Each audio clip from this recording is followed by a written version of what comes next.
तो वो जैसा मैंने बोला था ना कि बॉडी फोर्स की हम लोग बात कर रहे थे पार्ट वन में, तो इसमें बॉडी फोर्स को मैंने यहाँ पे पूरा लिख दिया है। अब मैं तुम्हें समझा देता हूँ, फिर इसके बाद आगे चलेंगे। जैसे देखो, इसमें मैंने लिखा है बॉडी फोर्स, और बॉडी फोर्स के बारे में स्टडी करने से पहले एक चीज दिमाग में बिठा लो, ये बैठ जानी चाहिए, कि जो भी पॉइंट्स हम यहाँ पे डिस्कस करेंगे, all points are valid only for stationary fluids. यानी जितनी भी ये चीजें अभी मैं बताऊंगा, ये सारी की सारी वैलिड तभी होंगी जब आपका फ्लूइड रेस्ट में होगा, जैसे टैंक में भरा हुआ पानी एक जगह रुका होगा। तो देखो, पहले जो कल मैंने बोला था वही लिखा है, फोर्सेस सच एज ग्रेविटी यानी mg, pseudo force act on each particle of fluid are known as body forces, number one. Number two में लिखा है कि pressure in a fluid increases in the direction of net body force but decreases in direction opposite to the net body force. इसका meaning ये है कि अगर आप नेट बॉडी फोर्स की डायरेक्शन में जाओगे तो प्रेशर बढ़ेगा, अगर उसके अपोजिट जाओगे तो प्रेशर घटेगा। नेक्स्ट है, pressure in a fluid remains constant perpendicular to the net body force. यानी जो प्रेशर है, अगर हम net body force suppose y direction में है और आप एक्स में मूवमेंट करते हो, नेट बॉडी फोर्स के परपेंडिकुलर अगर हम लोग एक पॉइंट से दूसरे पॉइंट पर जाएंगे, then pressure will remain constant. Next point है, free surface of liquid is perpendicular to the net body force. जो लिक्विड का फ्री सरफेस है वो नेट बॉडी फोर्स के परपेंडिकुलर होता है। तो इस बात का मीनिंग ये है कि जैसे मान लो यहाँ पर ये हमारा फ्लूइड भरा हुआ है, ऐसे रहा है, यहाँ पर है, ये है। अब अगर ये ऐसे फ्लूइड है, मान लो, अब मैं इसमें नेट बॉडी फोर्स की बात करूं। नेट बॉडी फोर्स का मतलब है कि जो mg है वो हर एक मॉलिक्यूल्स पर ऐसे, ये डायरेक्शन में, ये डायरेक्शन में, ये डायरेक्शन में, ये mg लग रहा है। हम सबको मालूम है कि डाउनवर्ड लगता है। तो अब अगर मैं आपसे पूछूं कि बेटा ये बताओ, पॉइंट वन से अगर टू पर आपको जाना है तो प्रेशर कम होगा या ज्यादा होगा, तो आप इजिली बता सकते हो कि सर नेट बॉडी फोर्स की डायरेक्शन डाउनवर्ड है, और नेट बॉडी फोर्स की डायरेक्शन में अगर हम मूवमेंट करते हैं तो प्रेशर बढ़ता है। यानी टॉप पर कम होगा, बॉटम पे ज्यादा होगा। अब मैं आपसे बोलूं नहीं, मैं नीचे से ऊपर जाऊंगा तो प्रेशर का क्या होगा, तो आप बोलोगे बॉडी फोर्स की डायरेक्शन डाउनवर्ड है, आप अपवर्ड जा रहे हो तो प्रेशर का वैल्यू डिक्रीज होगा। अब अगर मैं आपसे बोलूं कि नहीं, एक काम करो, आप अप एंड डाउन मत जाओ, आप ऐसे मूवमेंट करो, ये जा रहा हूँ मैं, ये जा रहा हूँ, ऐसे जा रहा हूँ, ये जा रहा हूँ, तो अब देखो नेट बॉडी फोर्स तो आपका नीचे है, mg। तो क्या मैं किसी भी जगह ये चेक कर सकता हूँ कि जो मेरा मूवमेंट है ये वाला, वो नेट बॉडी फोर्स के साथ 90 डिग्री पर है? तो यही बात मैंने लिखी है कि pressure of fluid remain constant perpendicular to the net body force. अगर हम नेट बॉडी फोर्स के परपेंडिकुलर मूवमेंट करेंगे तो हमारा प्रेशर कांस्टेंट है। दूसरा, ये जो फ्री सरफेस होता है लिक्विड का, जो ये अपर लेयर है, ये हमेशा बॉडी फोर्स के परपेंडिकुलर होगी। वही मैंने लिखा है, free surface of liquid is perpendicular to net body force. तो ये तो एक हमने कॉन्सेप्ट बनाया नेट बॉडी फोर्स का।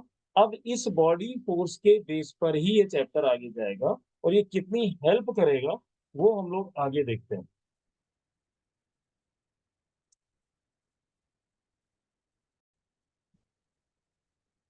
यहाँ पर अगला हम लोग का टॉपिक है, जैसे मैंने जैसा बोला था, वेरिएशन ऑफ। अब ये प्रॉब्लम बेस्ड चीजें स्टार्ट हो रही हैं, यहीं से आपको पकड़ना है। Pressure, variation of pressure in stationary liquid. Liquid बोलूं या मैं फ्लूइड बोल सकता था, यहाँ पे मैं फ्लूइड भी लिख सकता हूँ। तो इसके लिए मैं क्या कर रहा हूँ वो आपको देखना है। जैसे मान लो हमारे पास ऐसा एक फ्लूइड है, यानी ये लिक्विड भी हो सकता है, यहाँ पर कोई बॉडी वगैरह इंसर्ट नहीं किया जाएगा। हम लोग ऐसा फील या इमेजिन करेंगे, यहाँ पर एक कोई सिलेंड्रिकल शेप का वाटर एलिमेंट। ये वाटर एलिमेंट मैं क्यों बोल रहा हूँ, क्योंकि यहाँ पर आपने कोई बॉडी इसके अंदर नहीं डाली हुई है। ये ऐसा मान लिया है कि उसी में, जैसे मैंने बोला था ना डेंसिटी बताते टाइम, कि आप ऐसा फील करोगे कि इस टाइप का क्यूब पड़ा हुआ है, ऐसे मैंने ये माना है। अब देखिए, यहाँ पर एटमॉस्फेरिक प्रेशर तो हमेशा रहता है, ये भी एक बॉडी फोर्स से निकाला, मैं बता चुका हूँ। अब मेरे पास दो पोर्शन है, यहाँ पर ये टॉप है और बी से मैं लिख रहा हूँ बॉटम। अब आपको मालूम है कि इसके हर मॉलिक्यूल्स पर एक बॉडी फोर्स लगेगा नीचे की तरफ mg। तो अगर मैं टॉप से बॉटम की तरफ जाऊं और इसकी हाइट को h मानूं, तो T से D तक मैं आ जाता हूं। अब यहां से लिक्विड हमेशा किसी भी बॉडी पर परपेंडिकुलर फोर्स अप्लाई करता है। तो देखिए मैंने ये फोर्सेस बना दिए। ये भी मैं आपको बता चुका हूँ कि fluid always exerted a force on the surface perpendicular. अब आप बोलोगे सर ये बॉडी तो है नहीं, तो क्यों? मैंने बोला है कि आपको इस तरह से मानना है कि यहाँ पर एक बॉडी पड़ी हुई जो कि रियल में नहीं है। तो जो फ्लूइड है उसको सराउंड में चारों तरफ से परपेंडिकुलर डायरेक्शन में फोर्स लगाएगा। अब अगर मैं ये मान लेता हूँ कि अपर सरफेस का एरिया ए है, क्योंकि यूनिफॉर्म माना है, तो ये भी एरिया ए है इतना। आप देखोगे तो अब जो ये आपने वाटर एलिमेंट माना है, इसका mg फोर्स भी इस पे नीचे की तरफ लगेगा, क्योंकि जितने एरिया को हमने इसको बॉडी एक मानी है, तो पूरे एनएलएम के बेस पे सोचो कि फ्लूइड भी टॉप और बॉटम लेफ्ट लेफ्ट राइट वाले फोर्सेस एक दूसरे को कैंसिल आउट कर देंगे, ये दोनों साइड से आ रहे हैं। तो अगर मैं एनएलएम के बेस पे सोचूं, ये स्टेशनरी फ्लूइड का मतलब होगा कि नेट फोर्स तो भाई जीरो होगा, तभी स्टेशनरी है, इक्विलिब्रियम है। अब मैं यहाँ देख रहा हूँ कि जो टॉप वाला फोर्स है, फोर्स निकालने के लिए आपके दिमाग में होना चाहिए कि फोर्स अपॉन एरिया ही प्रेशर होता है, जिसमें फोर्स को परपेंडिकुलर ही हम काउंट करते हैं, और फ्लूइड में ये परपेंडिकुलर होता है तो कोई टेंशन नहीं है। तो टॉप पॉइंट पर अगर मैं जाऊं तो प्रेशर टॉप पॉइंट का और एरिया, इस फॉर्मूले से अगर आप फोर्स की बात करोगे तो प्रेशर इंटू एरिया ही होगा। बॉटम इसका डायरेक्शन डाउनवर्ड डायरेक्शन में, डाउनवर्ड डायरेक्शन में आपको एक फोर्स और दिखाई देगा जो है mg, ये और माइनस होगा ये बॉटम का प्रेशर इनटू एरिया और इक्वल टू हो जाएंगे जीरो। तो मैं यहाँ देख सकता हूँ कि टॉप इनटू एरिया और m, यानी ये जो मास है, मास को हम लोग अपन लोग क्या लिख सकते हैं? सबसे पहले मास के लिखने के लिए मुझे यहाँ पर एरिया लिखना है और हाइट लिखनी है, जो कि ये वॉल्यूम में कन्वर्ट करेगा। डेंसिटी से मल्टीप्लाई करूंगा तो ये वॉल्यूम बन जाएगा, और जी से मल्टीप्लाई करूंगा तो वेट हो जाएगा, और बी को मैं इधर भेजे दे रहा हूँ बॉटम। एरिया एरिया एरिया हमारा कैंसिल आउट होगा, तो ये टॉप पॉइंट का प्रेशर और माइनस होगा बी पॉइंट का प्रेशर। इसको इधर ले आते हैं टॉप और बॉटम में, और इसको इधर भेज देते हैं तो माइनस रो जी एच आ जाता है। अब आप यहाँ पे देख सकते हो कि ये जो टॉप पॉइंट का प्रेशर है, इसकी वैल्यू अगर ज्यादा है तो ये आंसर कभी निगेटिव नहीं आएगा। अब ये नेगेटिव साइन यहाँ पर एक इंडिकेशन दे रहा है कि टॉप का प्रेशर कम है और बॉटम का प्रेशर ज्यादा है, और बॉटम का प्रेशर ही हमारे एक्सप्रेशन में नेगेटिव है, इसीलिए ये नेगेटिव आ रहा है। इस टाइप से भी देख सकते हैं, पर इतनी मैथ सोचने की जरूरत नहीं है। हम लोग बॉडी फोर्स के बेस पे ही बात करेंगे। अब मैं माइनस साइन को इधर लाता हूँ तो बी पॉजिटिव हो जाएगा और टी पॉइंट नेगेटिव हो जाएगा, और यहाँ पर आ जाएगा रोजी एच। तो मेरे पास एक ही रिजल्ट आ गया कि बॉटम एंड टॉप का डिफरेंस प्लस रोजी एच इस बात को इंडिकेट कर रहा है कि जो बॉटम का प्रेशर है वो ज्यादा है और टॉप का प्रेशर है वो कम है। इतनी डिटेल में ना जाते हुए हम लोग सिंपली बात करेंगे कि अगर मैं बॉडी फोर्स की डायरेक्शन में जाऊंगा इधर बॉटम में, तो मेरा प्रेशर इंक्रीज होगा, और अगर मैं बॉडी फोर्स के अपोजिट डायरेक्शन में जाऊंगा तो मेरा प्रेशर कम होगा। तो यहाँ से अब आप इसको आप नोट कर सकते हो कि प्रेशर का फॉर्मूला आ गया रो जी एच। अब हम लोग इस पे बात करेंगे, ये जो मैंने प्रेशर के फॉर्मूले यहाँ पे लिखे, इसमें रो क्या है, जी क्या है, जैसा मैंने क्लास की बिगनिंग में ही आपको बताया था, उसी की बात करनी है। देखते हैं, देखो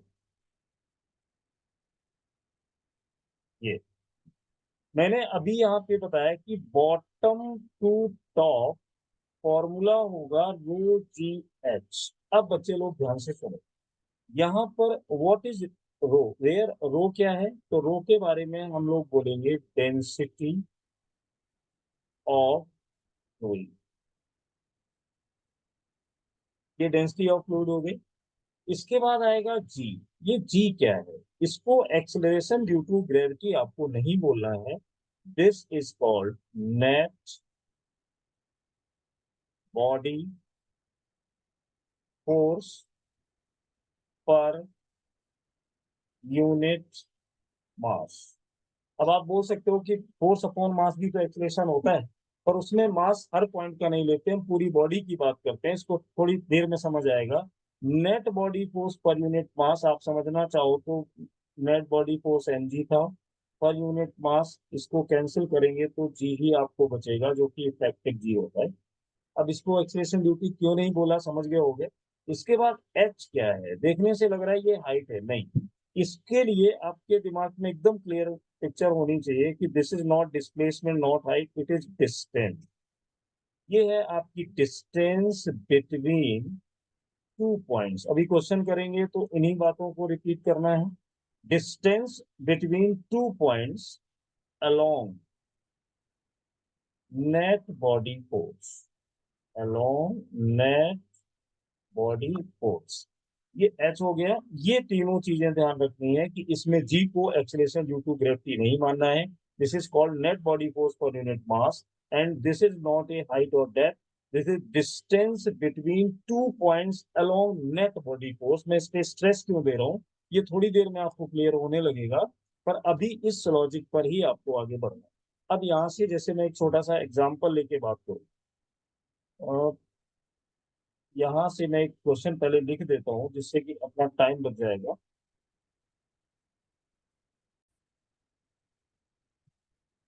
देखो, क्वेश्चन मैंने एक लिखा हुआ है कि प्रेशर, एक ये देखो वाटर दिख रहा है जिसका एटमॉस्फेरिक प्रेशर 10⁵ है। इससे नीचे डाउनवर्ड 10 मीटर आपको जाना है। एक पॉइंट क्यू है जहां पे मुझे प्रेशर बताना है, और वाटर का डेंसिटी 1000 kg पर मीटर क्यूब है। पूछा गया है pressure at point Q. Simple. अब देखना, इस क्वेश्चन को सॉल्व करने में पहला काम होगा, आप बॉडी फोर्स की डायरेक्शन बनाओगे। तो ये जो लिक्विड यहाँ पर ऐसे फिल है, इसमें बॉडी फोर्स तो नीचे है, तो मैं इसको लिख देता हूँ टी पॉइंट, और जहां तक मुझे जाना है उसको मैं लिख देता हूँ बॉटम। ओके। अब ये बॉटम, अब मुझे अच्छे से पता है कि जो फॉर्मूला बनाया था बॉटम और टॉप, ये इक्वल होता है रो जी एच। ओके। मुझे बी पॉइंट पर चेक करना है, तो टॉप पॉइंट का प्रेशर इधर जाएगा और ये होंगे रो जी एच। टॉप पॉइंट पे प्रेशर हमारा एटमॉस्फेरिक है, तो 10⁵ और रो का मतलब 1000 यानी 10⁻3, जी का वैल्यू 10 और एच का वैल्यू 10। तो आप देखोगे तो 10⁵ एंड 10⁵, 10⁵ से यहाँ पर आप देख सकते हो कि 2 टाइम्स इंटू 10⁵, यानी ये वैल्यू होगी 2। ये क्या है, ये एटमॉस्फेरिक प्रेशर है, तो इसको 2p0 भी हम लोग देख सकते हैं। अब एक चीज ऑब्जर्व करो यहाँ पे कि अगर मैं लिक्विड में 10 मीटर, देखो ये क्वेश्चन का आंसर है वो तो इसलिए हम लोग निकाल देंगे क्योंकि बॉटम से टॉप फॉर्मूला हमें मालूम है, पर हर चीज में ना एक डिस्कशन जरूरी होता है जो हमारे असर्शन रीजन या स्टेटमेंट टाइप के क्वेश्चंस को क्लियर करता है। अब ये डिस्कशन थोड़ा सुनना है यहाँ पे। इसने मुझे मैसेज ये दिया है कि अगर आप फ्लूइड में, वाटर में स्पेशली 10 मीटर नीचे जाते हो, 10 मीटर अगर मैं डाउनवर्ड डायरेक्शन में जाऊं तो मुझे 1 एटमॉस्फेरिक प्रेशर का इंक्रीमेंट होगा। क्योंकि ये देखिए 10⁵ तो था ही टॉप पर, जब मैं 10 मीटर गया तो इसमें एड ऑन हुआ 10⁵। अगर मैं 10 मीटर जाता हूं तो 1 एटमॉस्फेरिक प्रेशर बढ़ जाता है। अगर मैं वाटर में 100 मीटर नीचे जाऊं तो जाहिर सी बात है ये 10 ATM यानी 10 एटमॉस्फेरिक प्रेशर बढ़ जाएगा। अगर आप और वाटर में 10,000 नीचे चले जाते हो तो ये प्रेशर आपका 1000 ATM बढ़ जाएगा। ये क्यों बताया मैंने, ये मैंने इसलिए बताया कि हम लोग जो यहाँ रहते हैं हमारी बॉडी पर 10⁵ प्रेशर अप्लाई होता रहता है, जैसे अभी पूरी बॉडी पे हो रहा है। अगर मैं वाटर में 10 मीटर नीचे जाऊं तो मेरी बॉडी के हर पार्ट पर जो 10⁵न्यूटन पर मीटर स्क्वायर प्रेशर अप्लाई हो रहा था वो डबल हो जाएगा। तो हमें ऐसा लगेगा कि किसी ने हमें यहाँ से कंप्रेस किया हुआ। अगर मैं 100 मीटर डेप्थ पर हम लोग चले जाएं तो उस प्रेशर को शायद हम बर्दाश्त नहीं कर पाएंगे। यही रीजन है कि कुछ एनिमल्स होते हैं, फिश वगैरह होते हैं जो सी में रहते हैं 100 मीटर नीचे। 100 मीटर नीचे रहने का मतलब वो इतने प्रेशर की उन्हें हैबिट होती है। अगर उन एनिमल्स को निकाल के हम बाहर डाल दें ग्राउंड पे तो उनका बॉडी फट जाएगा, क्योंकि उन्हें, उनकी स्किन कब इक्विलिब्रियम में रहती है, जब उन्हें बाहर से 10 एटमॉस्फेरिक प्रेशर परपेंडिकुलरली, अगर ये कोई मटेरियल है या कोई एनिमल है तो उसकी बॉडी के चारों तरफ से 10 एटमिक प्रेशर यानी 10 ATM का प्रेशर अप्लाई होता है। जब हम बाहर लाएंगे तो 1 एटीएम रह जाएगा, तो अंदर का जो लिक्विड है वो बाहर आ जाएगा। तो इससे हमारे जैसे सबमरीन वाले केसेस होते हैं, नेवी वाले की इतना नीचे चला गया तो अब ऊपर जाने के लिए मुझे कितना प्रेशर चाहिए, तो यहाँ से एक थ्योरी का ये पॉइंट आ जाता है। यहाँ से तो हमने एक फर्स्ट एग्जांपल किया थोड़ी थोड़ी समझने के लिए। अब हम लोग इसमें चलते हैं नेक्स्ट एग्जाम्पल। तो बच्चे लोग इसमें ना पार्ट वाइज ही रिकॉर्ड किया जाएगा, जिससे कि हमें कोई प्रॉब्लम ना हो।